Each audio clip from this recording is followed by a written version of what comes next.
I am your host, Brendan Glasheen. We're here every weekday at noon Eastern, streaming live in the Action Network app. Also, you can find us over in the Action Network HQ Twitter and YouTube pages every weekday, noon Eastern. Green Dot Daily is presented by BetMGM. Use the bonus code ACTION when signing up to get a risk-free bet up to $1,000. Terms and conditions apply.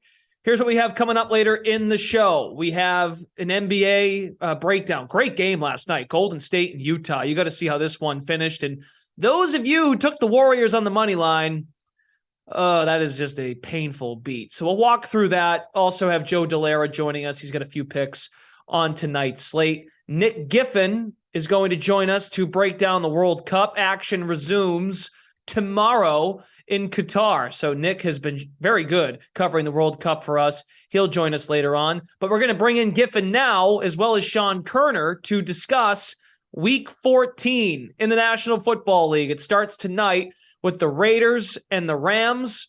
Rams are home, right? Do I have that right? I'm forgetting because these two teams, Vegas has got great fans, but the home field for these teams is still does anyone really know how good their home crowds are?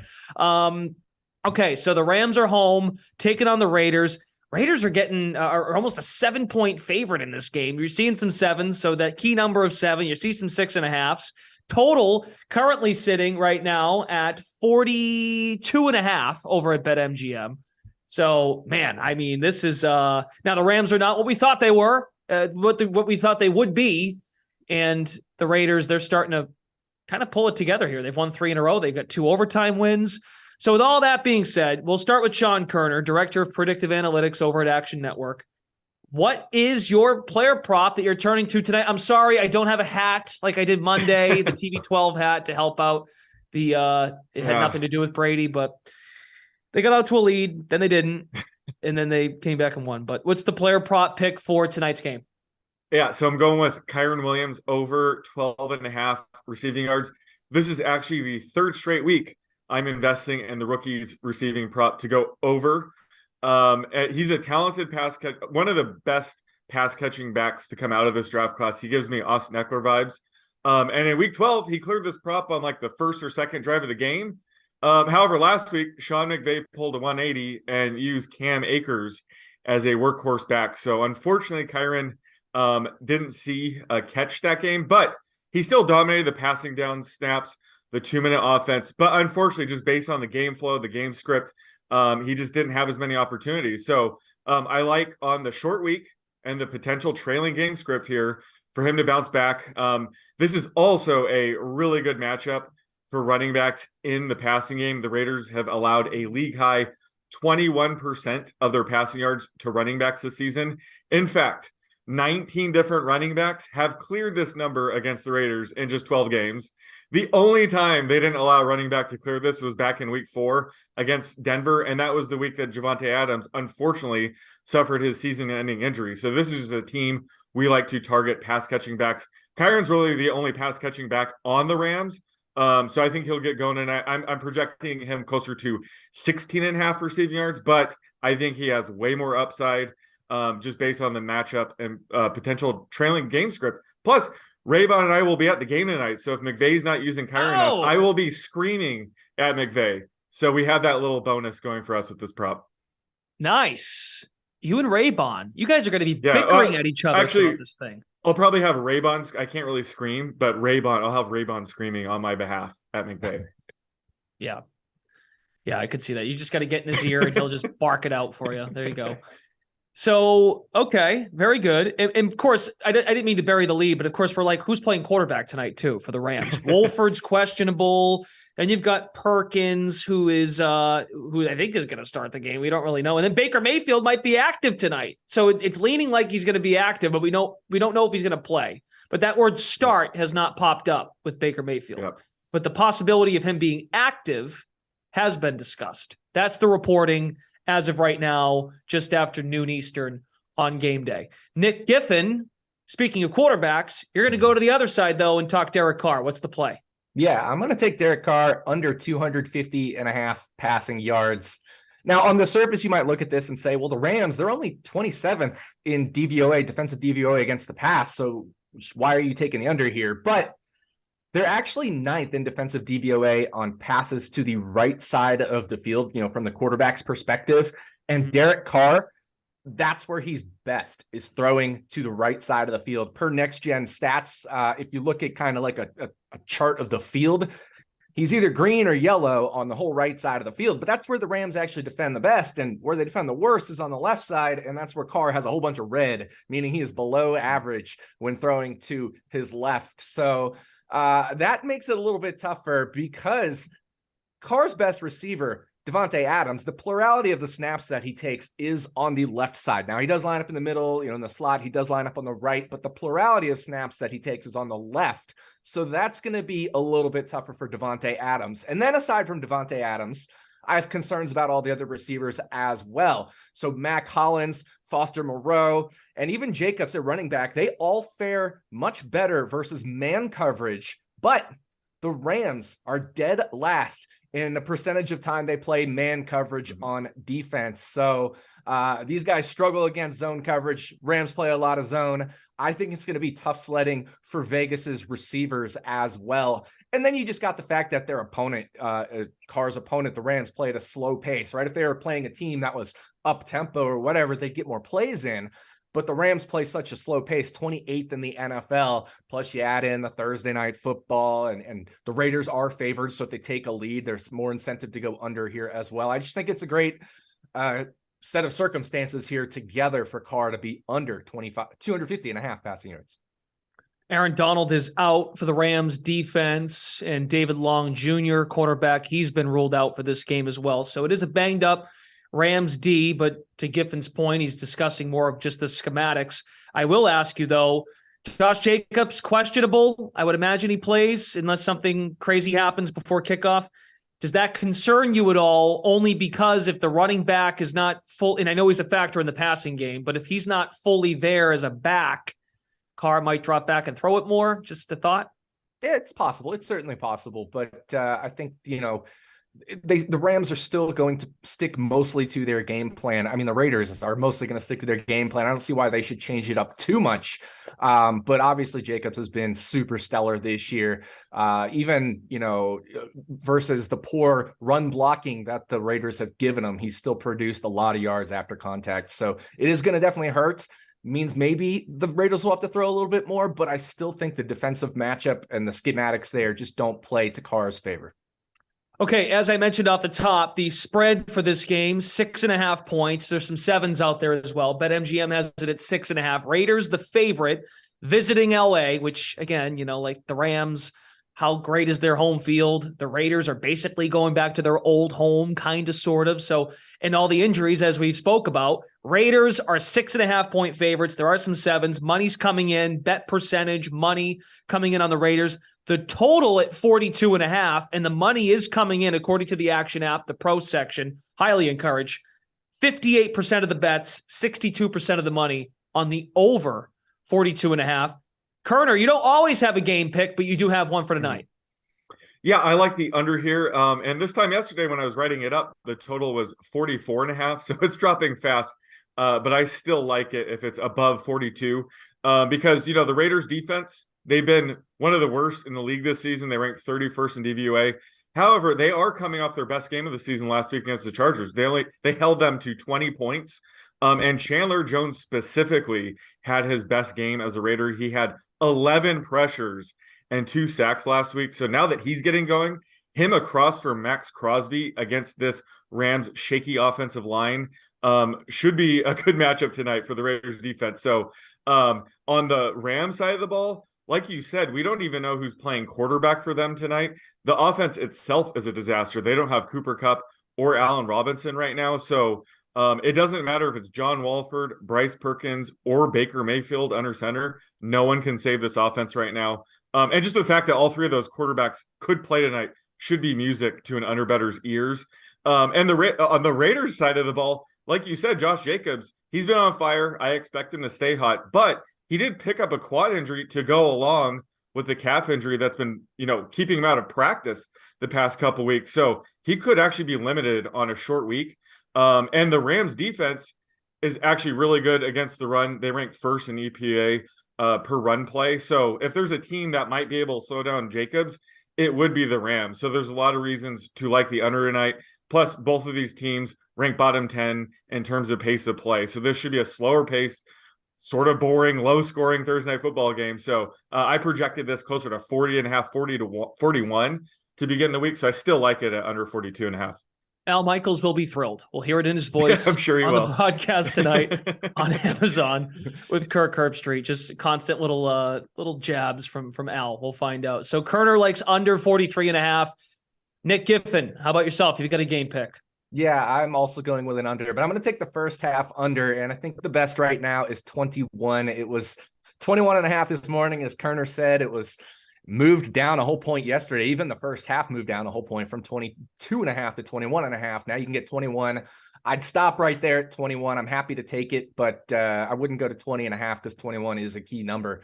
But as Sean mentioned, these two teams are slow. They are 28th and 26th in pace overall, respectively. And per my colleague Billy Ward, he does these pace splits for us in our predictive analytics team. They both play slower in the first half as well. So they combine for almost 2 seconds per play slower in the first half than they do in the second half. Now, a lot of it is because both of these teams have been trailing a lot in the second half. But one of them's still going to be trailing in the second half while they speed up, and one of them's going to be leading. So it'll speed up more in the second half because it's already hard for them to slow down even further as some of the slowest teams in the NFL. So it's easier to speed up. So if you look at the game total, 42.5, 42 in that range there, this should be less than half of that because both of these teams are slower in the first half. We're getting right around half of that. So definitely like the under on the first half. Also, both of these teams are slower than league average in neutral situation and in close game scenarios, which is what we'll have for most of the start of this game, at least. And as Sean mentioned, both of these teams have better rush defenses than pass defenses. So that would favor more passing, but that's likely to come in the second half when one of these teams are trailing. It won't necessarily be as applicable to the first half where either team will have to be in a pass-heavy game script. So we're still going to be largely sticking to our guns here on the game script and having some rush plays in this first half. So I'm going to go under 21 in the first half for tonight's Thursday night football game. And two offensive coaches that do take pride in second half adjustments, and Sean McVay and Josh McDaniels. Historically, whether they were a coordinator or a head coach, that's what we've learned about these guys. We're putting these two to work, the predictive analytics crew over at Action Network, as we're going to discuss luck rankings now. As like we mentioned, week 14 starts tonight, but looking ahead to the weekend, Sunday and Monday, here are your ATS records per luck rankings. 10 plus ranking differential, doing well against the number. 16 plus, getting closer to 500, but still above the mark. Full luck rankings are available in the Action Network app. So with these rankings, just to give folks an understanding, these guys they'll go to the draw. They've already done so. They'll go to the drawing board and they'll look at some games where they think, okay, this correlates with our luck ranking model. And Koerner, what's the game pick for the coming weekend based on the rankings? So I'm going with the Lions -2 against the Vikings. And, the Vikings rank first in our luck rankings. I don't think there's any debate over that anymore. They have clearly been one of the luckier teams this season. I'm sure, to novice bettors, it's just absolutely crazy seeing the 10-2 Vikings getting 2 points against the 5-7 Lions. I've seen that theme on Twitter all week. However, I still like the Lions -2 here because the Vikings are now 9-0 in one possession games. And last week I lost against them at the Jets +3. But man, did they manage to escape that game with a 5-point win, despite being outgained by nearly 200 yards to the Jets. In fact, all 6 of the Jets' possessions in the second half reached the red zone, but they only managed to score 16 points. So not only should they have covered that game, they probably should have won. So the Vikings have just been the absolute most luck box team in the NFL this year. Their luck will run out eventually, I promise, right, Nick? Hopefully it does. But I think the Lions are the perfect team to end it. They have been pretty unlucky this year. And, they blitz at the 10th highest rate, and that's actually where Kirk Cousins has struggled this season. Out of 36 qualified quarterbacks this season, he ranks 31st in QB rating and 34th in success rate against the blitz. So I think the Lions are going to recognize this, send the blitz even more. And this is just one of the most interesting matchups from a betting perspective.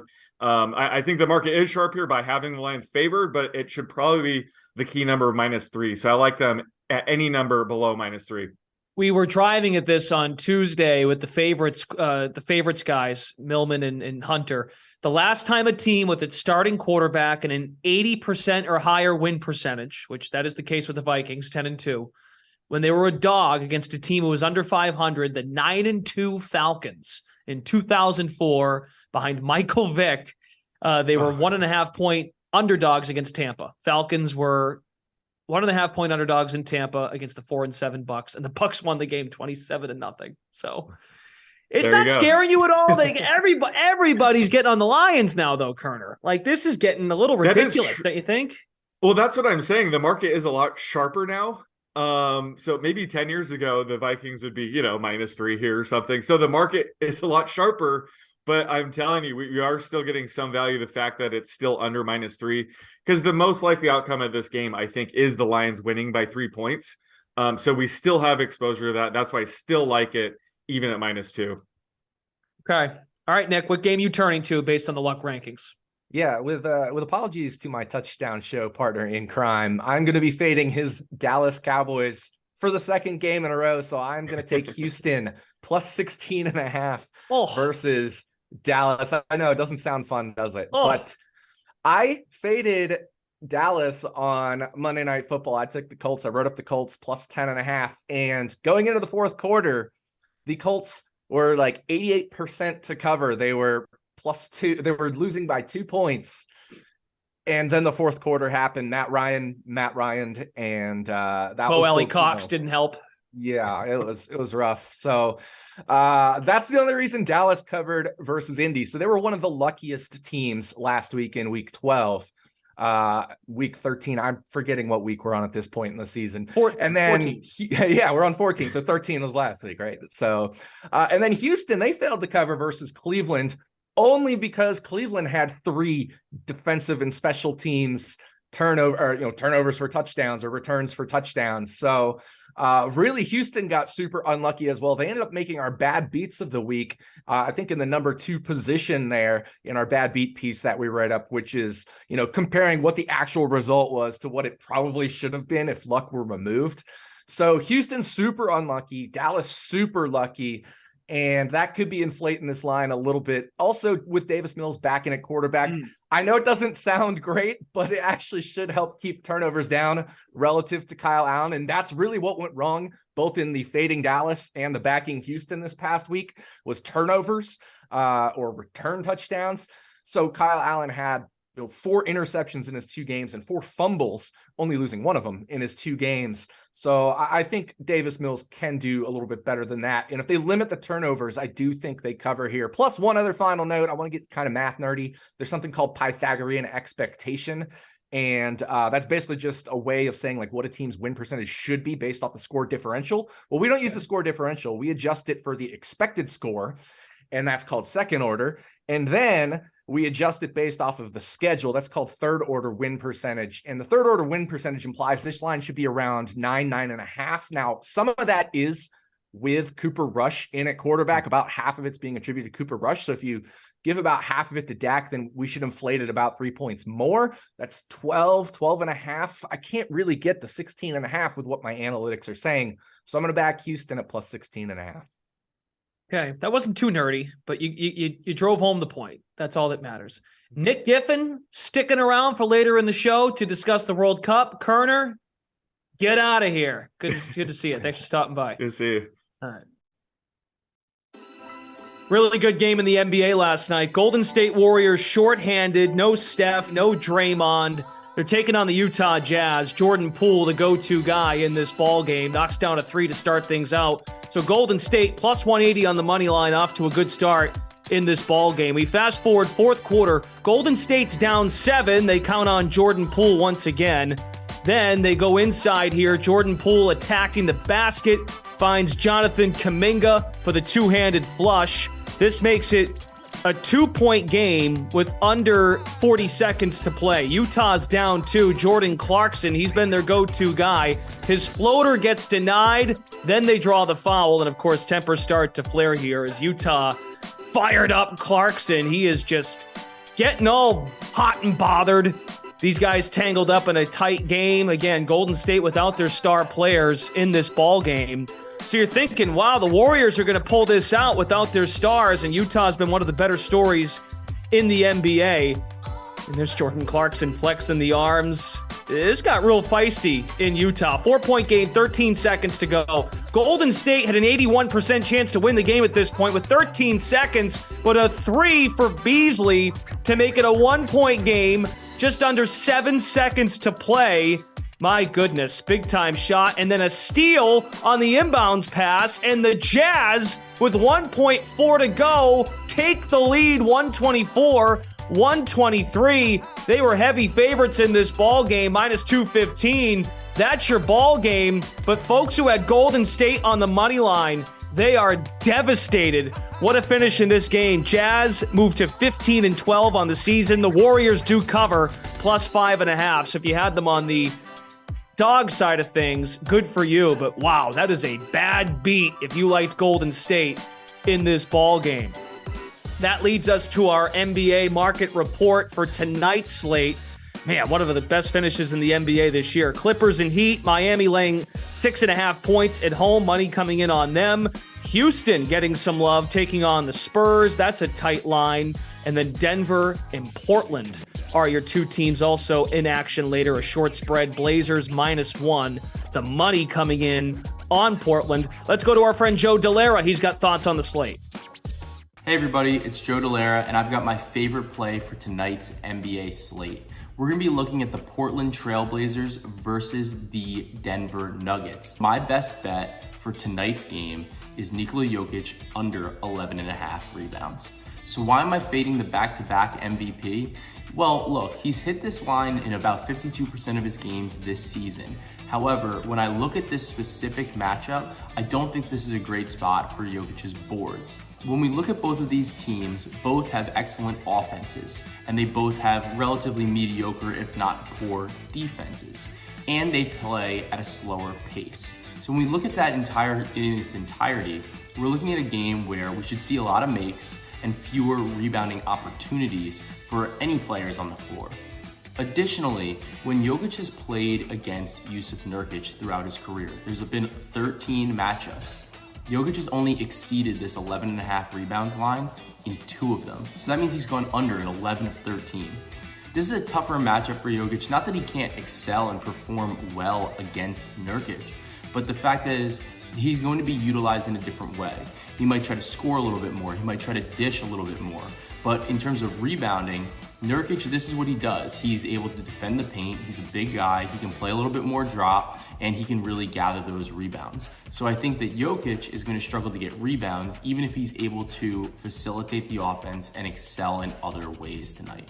So my best bet for tonight's game is Nikola Jokic under 11.5 rebounds. Enjoy your Thursdays and best of luck on all your wagers. Back to you, Brendan. All right, Joe, good stuff. Thanks so much. We'll turn our attention now to the World Cup quarterfinals. They get going tomorrow. We've got Netherlands, Argentina. That starts at 2 Eastern. And just before that, Brazil takes on Croatia. There are your lines, your totals. Nick Giffen, we're keeping this guy busy today on Green Dot Daily. He rejoins us to discuss these games, this slate, and he's got a few picks. How about your first one? We'll begin with Netherlands and Argentina. Yeah, Netherlands and Argentina. I'm going to go under 1.5 goals here. You can get that at plus 176, somewhere in that neighborhood. And again, this is for the 90-minute line. So even if they're tied 0-0 at the end of 90 minutes, you're going to win this, even if somebody scores 2 goals in extra time, overtime, for the Americans out there that don't follow along with that. So under 1.5 goals plus 176 in that neighborhood. I actually have this around plus 150 as fair value. And this game really reminds me of Argentina versus Mexico, which is a game where these two teams, Argentina and Mexico, I should say, ended up combining for about half an expected goal over the whole game between the two of them. Now, Netherlands is slightly better than Mexico in their offensive rating, but not enough to think that like over 1.5 is in like crazy amounts of jeopardy here. And then Argentina themselves, they only generated 1.68 non-penalty expected goals per game, which came against two really bad defenses, Saudi Arabia and Australia. I should say really bad at the World Cup level. One slightly worse than average World Cup defense in Poland, and one slightly better than average World Cup defense against Mexico. Well, this is the best defense they're going to face yet in the Netherlands. So we should expect their non-penalty expected goals to come down significantly as well. So we've just got two teams in their toughest matchups, and they both have kind of underperformed so far this World Cup. Both of their offensive ratings have come down from pre-World Cup ratings significantly after 4 games. So I think this is going to be a low-scoring affair, and I think Netherlands-Argentina goes under 1.5 goals. I think we're going to see a 1-0 or a 0-0 regulation. All right, how about Croatia and Brazil? Brazil is a big favorite in this match, the biggest favorite of the quarters. What's a way, if you want to back Brazil, what's the angle to play this while trying to like be on their side of things? Yeah, I mean, so the reason I'm going to goals here is because I actually think this line is super fair if you're trying to either back Brazil or back Croatia or even back a draw after extra time. My model, my simulations say like the market value is fair there, but I did find a way to back Brazil, and that's by taking Croatia under half a goal. So in other words, be held scoreless, and you can get that minus 110. So Brazil, they just have the best defense in the world, period. They have our best defensive power rating. And of course, they also have a great offense, and a great offense is often the best defense, because if you're possessing the ball on the other team's half of the field, they're not scoring goals on you. So Brazil, they've allowed only 0.36 expected goals per game in this World Cup. I mean, that is minuscule. And now, sure, they've done this against maybe some lesser teams, but they're still the best defense in the world. And I don't think this game is going to get out of hand, kind of like their first round game did against South Korea. And that's just because Croatia is a better team than South Korea. So, Brazil in that South Korea game, they opened up an early 4-goal lead, and then they were able to kind of have fun, let off the gas a little bit, and South Korea was able to pull one back late, to be fair, with an absolutely spectacular goal, with a low expected goal probability. But I definitely think this is just a great spot for Brazil to shut out Croatia. I have fair value at minus 150, so I bet this all the way down to minus 125. Croatia, I think they're getting shut out. All right, and you got minus 110 right now up on the board. So get it while you can, in case there's any movement by tomorrow at 10 a.m. That one starts at 10, Netherlands, Argentina at 2 Eastern. Nick Giffen, hard work today. NFL, luck rankings, and also World Cup coverage. Thanks so much for stopping by Green Dot Daily. Yeah, all the footballs. Let's go. Let's recap the picks. You can do so by going to Green Dot Daily. That is our account over in the Action Network app. All the picks from Nick Giffen, Sean Koerner, Joe Dellera, who jumped in on the NBA today, as well as other experts that join us throughout the course of the week and any other days here on Green Dot Daily. Their picks are in the Action app, and our picks from the show at Green Dot Daily.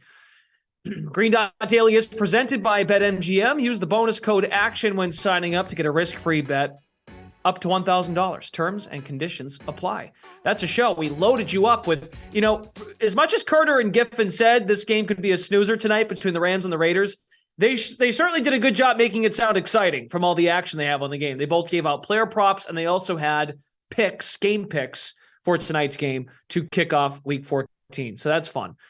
Thanks to all of our folks behind the scenes getting us up and running, folks that joined the show. Brendan Glasheen will join you again to wrap up the week. Friday, noon Eastern, Green Dot Daily comes right back at you. We'll talk to you then.